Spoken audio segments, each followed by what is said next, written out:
Hello, welcome to my channel civil basics 21 column and state chapter का आज दूसरा video है जिसमें रैंकिन गॉर्डन फार्मूले का डेरिवेशन समझाया जाएगा। इससे रिलेटेड इसके कंसेप्ट समझाए जाएंगे और इसका एक न्यूमेरिकल एग्जाम्पल भी सॉल्व करके आपको बताया जाएगा। तो स्टार्ट करते हैं। Rankine Gordon formula. Short column fails due to direct compressive stress और crushing stress. Hence crushing load is equal to PC is equal to FC into A। अब यहाँ पर देखिए, कॉलम आपने पढ़े हैं तीन प्रकार के होते हैं। एक शॉर्ट कॉलम होता है, एक मीडियम कॉलम होता है, एक लॉन्ग कॉलम होता है। लॉन्ग कॉलम पर जैसे ही लोड लगाया जाता है तो इसमें लोड के मटेरियल के फेल होने से पहले ही कॉलम जो है बकल कर जाता है, तो इसमें बकलिंग के कारण फेलियर होता है। तो इसका जो ये बकलिंग लोड है ये हम आयलर फार्मूले के द्वारा ज्ञात करते हैं। तो यहाँ पर बकलिंग लोड का ये आयलर फार्मूला दिया हुआ है जो कि लॉन्ग कॉलम के लिए एप्लीकेबल है। अब अगर हम छोटे शॉर्ट कॉलम की बात करें तो शॉर्ट कॉलम पर जब लोड लगाया जाएगा तो इस लोड के कारण इस कॉलम में बकलिंग की कोई संभावना नहीं होती, क्योंकि इसकी लंबाई बहुत कम होती है। क्रॉस सेक्शन एरिया इसकी तुलना में काफ़ी बड़ा होता है, जिससे कि इसमें बकलिंग नहीं होती। जब बकलिंग नहीं होती तो ये उस सीमा तक लोड वहन करता है जब तक कि इसका मटेरियल क्रश नहीं कर जाता है, कुचल नहीं जाता है। तो ये जो है ये इसकी सामर्थ्य अलग होती है और इस सामर्थ्य को जो है PC बराबर FC इंटू A के द्वारा दिया जाता है। FC इसमें इसकी क्रशिंग स्ट्रेस है और एरिया इसका क्रॉस सेक्शन एरिया A है। तो यहाँ पर ये FC इंटू A के द्वारा हम शॉर्ट कॉलम की स्ट्रेंथ, यानी इसको क्रशिंग स्ट्रेंथ, क्रशिंग लोड भी कह सकते हैं, ये क्रशिंग लोड है। PC का मान इस फार्मूले से ज्ञात होता है। ये शॉर्ट कॉलम की स्ट्रेंथ है और ये PE के द्वारा जो आयलर लोड के द्वारा ज्ञात किया जाता है या बकलिंग लोड जो ज्ञात किया जाता है ये लॉन्ग कॉलम के लिए होता है और इसकी value pi square EI upon L square के द्वारा ज्ञात की जाती है। रैंकिन ने जो काम किया है वो एक ऐसा फार्मूला तैयार किया है जो मीडियम कॉलम के लिए उपयुक्त हो, यानी और साथ ही साथ ये लंबे कॉलम के लिए भी उपयुक्त हो और छोटे कॉलम के लिए भी उपयुक्त हो। यानी ये रैंकिन का जो फार्मूला है छोटे कॉलम से लेकर के लंबे कॉलम तक सभी कॉलम प्रकार के कॉलम में ये एप्लीकेबल हो जाता है। अभी ये इस कंसेप्ट को आगे समझाया जाएगा। तो now as per Rankine Gordon medium column will fail due to the crushing and buckling both. यानी जो मीडियम कॉलम होता है वो क्रशिंग और बकलिंग दोनों के कारण फेल होता है। तो ही गेव ए एम्पिरिकल, उन्होंने एक एम्पिरिकल फार्मूला जो है डिराइव किया है मीडियम कॉलम के लिए। तो मीडियम कॉलम के लिए एम्पिरिकल फार्मूला 1/PR बराबर 1/PC प्लस 1/PE, ये एक फार्मूला ड्राइव किया। इस फार्मूले में देख लें, PR हमारा रैंकिन लोड है, PC शॉर्ट कॉलम की स्ट्रेंथ है और PE ये आयलर लोड है, लंबे कॉलम की स्ट्रेंथ है। तो शॉर्ट कॉलम की स्ट्रेंथ और लॉन्ग कॉलम की स्ट्रेंथ, इनके रिवर्स का योग जो है आयलर लोड या रैंकिन लोड के रिवर्स के इन्वर्स के बराबर होता है। तो इस तरीके से एक ये रिलेशन इन्होंने ड्राइव किया। अब इसमें देखिए केस 1, अगर हम ये मान लें कि कॉलम इज शॉर्ट, अगर कॉलम शॉर्ट है तो L का मान कम होगा, L will be very small. जब L का मान कम होगा तब जरा देखिए आयलर लोड का जो फार्मूला है PE बराबर pi square EI upon L square, इसमें L का मान कम होने से PE की वैल्यू अधिक हो जाएगी, तो P विल बी हाई, तो PE का मान अधिक होगा। अब जरा इस फार्मूले में देखिए PE की वैल्यू अधिक होने पर ये जो इसका 1/PE है ये हमारा बहुत छोटा हो जाएगा इसकी तुलना में। तो जब ये बहुत छोटा हो जाएगा, लगभग निग्लिजिबल हो जाएगा, उस केस में हम ये कह सकते हैं कि 1/PR हमारा लगभग 1/PC के बराबर है। तो यही बात, इसी बात को यहाँ लिखा गया है कि 1/PR का मान लगभग 1/PC के बराबर है, अर्थात PR बराबर PC के बराबर हो गया। PR का मान PC के लगभग बराबर हो जाता है। तो यूँ कह सकते हैं कि रैंकिन लोड जो है हमारा शॉर्ट कॉलम की स्ट्रेंथ के बराबर। तो ये हमारा फार्मूला शॉर्ट कॉलम में इस तरह से एप्लीकेबल होता है। अब केस 2 में देखें। केस 2 में लॉन्ग कॉलम जो है अगर है तो उसमें एल का मान ज़्यादा होता है। जब एल का मान ज़्यादा है तो उसमें आइलर लोड जो पी है वो हमारा बहुत छोटा हो जाएगा। जब आइलर लोड छोटा हो जाएगा तो 1/पी का मान फिर हमारा अधिक हो जाएगा। तो इसका मान इतना ज़्यादा हो जाता है कि इसकी तुलना में 1/पीसी की वैल्यू निगलेक्ट हो जाती है। तो हम ये कह सकते हैं कि 1/PR is tends to 1/PE, अर्थात PR टेंड्स टू PE, यानी PR का मान PE की ओर अग्रसर होता है। अर्थात PR रैंकिन लोड जो है हमारा आइलर लोड के लगभग बराबर पहुंच जाता है। तो इसने ये साबित किया कि रैंकिन लोड लंबे कॉलम के लिए भी एप्लीकेबल है। तो यहाँ से हम दोनों इन तथ्यों को कंबाइन करने पर ये पाते हैं कि हमारा रैंकिन लोड जो है रैंकिन फार्मूला है ये शॉर्ट कॉलम में भी कार्य करता है और लंबे कॉलम में भी कार्य करता है। इसलिए हम इस निष्कर्ष पर पहुंचते हैं कि Rankine formula short column, medium column और लंबे कॉलम यानी सभी प्रकार के कॉलम के लिए उपयुक्त है। मीडियम कॉलम के लिए तो ये बहुत ही ज़्यादा सूटेबल है। तो बाकी ये सभी के लिए एप्लीकेबल है। तो hence Rankine formula holds good for short and long column both. तो ये हमारा कंक्लूजन हुआ। Hence Rankine formula holds good for short and long column both. अब आइए इसका डेरिवेशन स्टार्ट करते हैं फार्मूले का। नाउ 1/PR बराबर 1/PC प्लस 1/PE, ये ऊपर जो इंपीरिकल फार्मूला ड्राइव किया था हमने उसी को लिख लिया है यहाँ पर।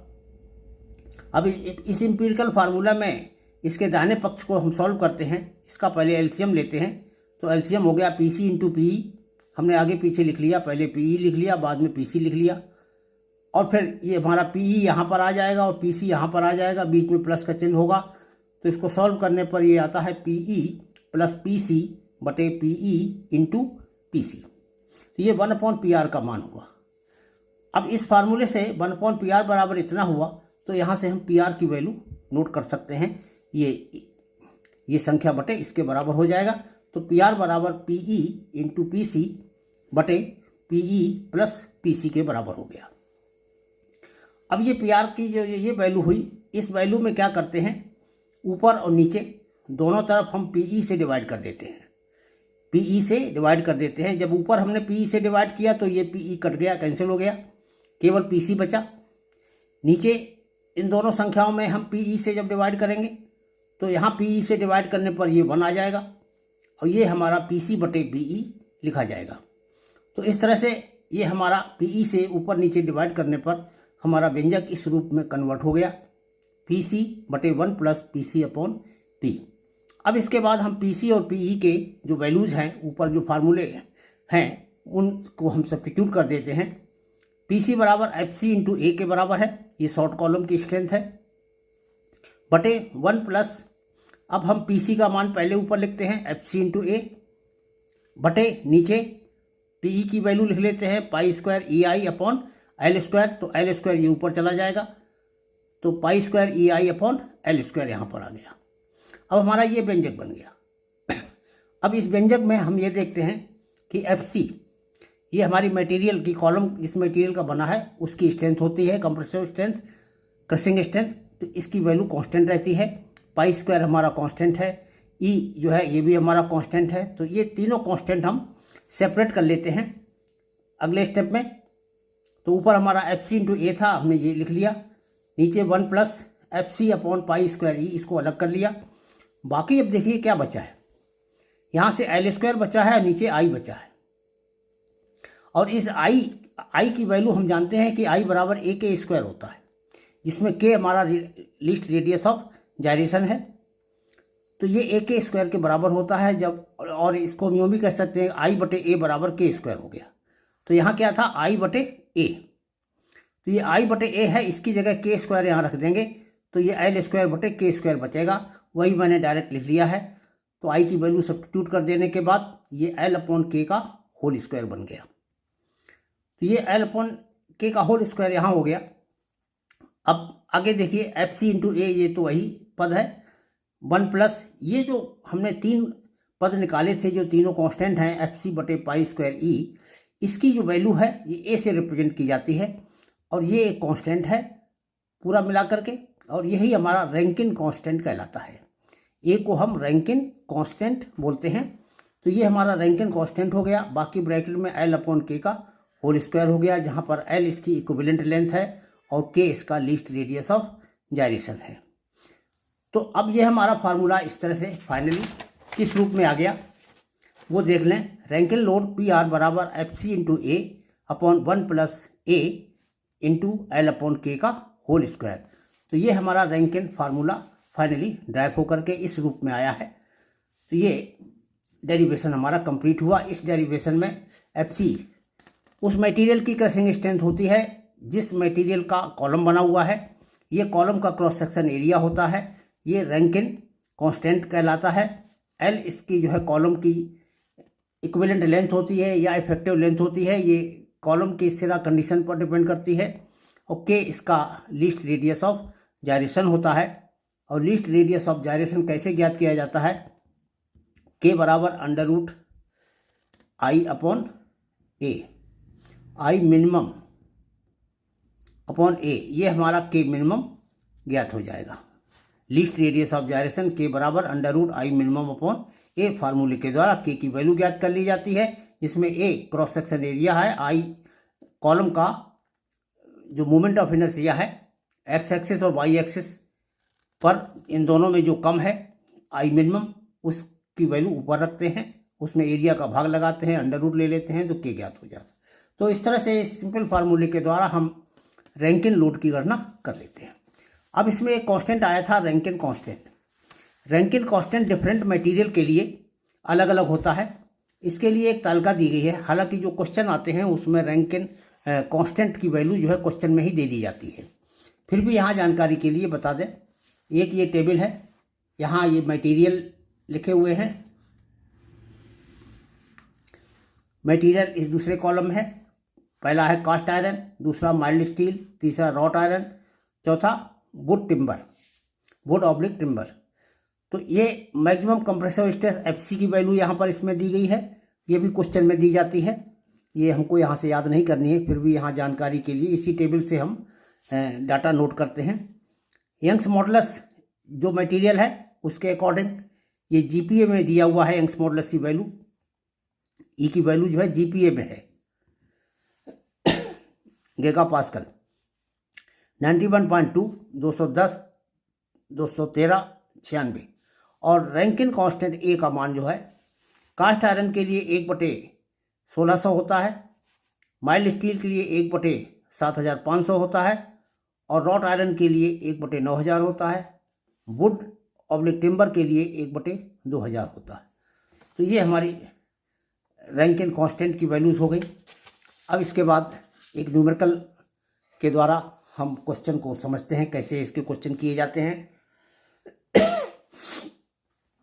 तो एक एग्जाम्पल है, external and internal diameter of a 3 metre long cast iron column, यानी एक ऐसा कॉलम है जो कि 3 मीटर लंबा है। कॉलम आर 5 सेंटीमीटर है, 2 सेंटीमीटर, और कॉलम के इंटरनल और एक्सटर्नल डायमीटर दिए गए हैं क्रमशः 2 सेंटीमीटर और 5 सेंटीमीटर। यानी कॉलम हमारा ट्यूब आकार का है, खोखले बेलन टाइप का है। One end is fixed while other end is hinge, एक सिरा इसका फिक्स है, दूसरा सिरा हिंज है। If the ultimate stress of the material F C is equal to 560 mega pascal, and ये हमारी एफ सी की वैल्यू दी हुई है। रैंकिन कांस्टेंट इज 1/1600, 1/1600 है, ये भी क्वेश्चन में दे दिया गया। Then determine the Rankine load for column. भाई एक सिंपल इसी तरह से क्वेश्चन पूछे जाते हैं कि रैंकिन लोड की गणना करो। हम सबसे पहले sectional area of the column की गणना कर लेते हैं। कॉलम का सेक्शनल एरिया ए बराबर π/4। अब चूंकि कॉलम हमारा जो है हम देख सकते हैं किस शेप में है, खोखले बेलन के आकार में है कॉलम, तो इसका जो क्रॉस सेक्शन एरिया निकाला जाएगा वो π/4 डी ओ का स्क्वायर माइनस डी आई का स्क्वायर, डी आउटर का स्क्वायर माइनस डी इनर का स्क्वायर। तो डी आउटर का मान दिया हुआ था 5 सेंटीमीटर, इसको हमने mm में कन्वर्ट कर लिया क्योंकि सारी गणनाएं mm में करनी है। तो 50 लिख लिया, 50 का स्क्वायर हो गया। ये 2 सेंटीमीटर दिया है इनर, तो इसको हमने 20 mm लिख लिया और इसका होल स्क्वायर कर दिया। सॉल्व किया तो ये वैल्यू आ गई, यानी एरिया यहाँ से कैलकुलेट कर लिया। इसके बाद आई मिनिमम, चूँकि ये हमारा सिमेट्रिक है दोनों एक्सिस पर, एक्स एक्सिस और वाई एक्सिस पर, इसलिए एक्स एक्सिस का ही मोमेंट ऑफ इनर्शिया हमारा आई मिनिमम कहलाएगा। तो I minimum is equal to π/64 D O का 4 माइनस डी आई का पावर 4। इसी फार्मूले से ये ज्ञात हो जाएगा। डी दोनों हमको मालूम है, डी की दोनों की वैल्यू सब्स्टिट्यूट कर दी, सॉल्व किया, ये हमारा मोमेंट ऑफ इनर्शिया mm की पावर 4 में आ गया। इसके बाद लीस्ट रेडियस ऑफ जायरेशन के का मान हमने निकाला, √i मिनिमम बटे ए। आई मिनिमम की ये वैल्यू है, एरिया ये है, दोनों का भाग लगाया, अंडर रूट किया, यहाँ से हमको के की वैल्यू प्राप्त हो गई। तो इस तरह से ये के हमारा ज्ञात हो गया।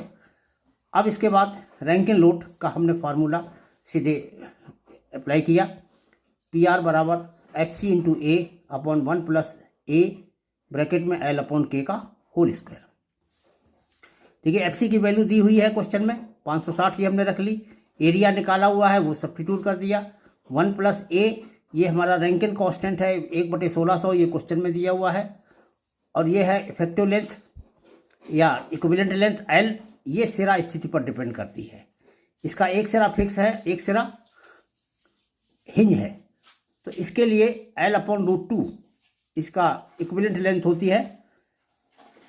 तो ये एल बराबर एल अपॉन √2, इसी फार्मूले का प्रयोग करके कॉलम की लंबाई 3 मीटर है तो इसको 3000 मिलीमीटर में कन्वर्ट कर लिया। तो 3000 बटे √2, ये हमारी कैपिटल एल की वैल्यू हो गई, बटे ये के का मान हो गया। ऊपर हमने सॉल्व किया है अभी के का मान 13.46, इसको भाग लगाया, स्क्वायर किया, यानी पूरा संख्याएं यहाँ पर हमारी सब्स्टिट्यूट हो गई वैल्यू। केवल सॉल्व करना है, इसको सॉल्व करके ये स्टेप आया, फिर इसके बाद ये वैल्यू आ गई, यानी पी आर का मान इतना आ गया न्यूटन। इसको हमने किलो न्यूटन में कन्वर्ट किया तो ये 55.89 किलो न्यूटन हमारा आंसर आ गया। तो इस तरह से हम देखते हैं। और इधर देखिए तन्यतानुपात का मान भी हम अलग से इसमें निकाल लेते हैं। एक्स्ट्रा एल अपॉन के को ही हम तन्यतानुपात कहते हैं, सिलेंडरनेस रेशियो कहते हैं। तो यहाँ से एल का मान 3000 बटे √2 है और के का मान 13.46 है। बस इसको सॉल्व किया, ये हमारा 157.6 आया। चूँकि इसका मान 120 से अधिक है, विच इज़ ग्रेटर देन 120, इसलिए ये लॉन्ग कॉलम है। तो ये लॉन्ग जो क्वेश्चन में कॉलम दिया हुआ है ये हमारा लॉन्ग कॉलम है। और हमारा रैंकिन लोड ये सभी प्रकार के कॉलम के लिए एप्लीकेबल है। तो इस तरह से इसके क्वेश्चन सिंपल होते हैं और रैंकिन लोड की गणना आसानी से हम कर सकते हैं। तो ये एग्जाम्पल हुआ। आइडल लोड और रैंकिन लोड दोनों के ही फार्मूले आसान है, इनके द्वारा आप कॉलम और स्टेट के क्वेश्चन आसानी से कर सकते हैं। कॉलम की जगह अगर स्टेट शब्द का प्रयोग किया गया हो तो उससे आप लोग भ्रमित ना हो, क्योंकि दोनों के फार्मूले एक ही हैं, क्वेश्चन एक ही हैं। केवल डायरेक्शन की वजह से कॉलम और स्टेट अलग अलग शब्द प्रयोग किए गए हैं। तो ये कॉलम एंड स्टेट का चैप्टर पूरा होता है। Thank you.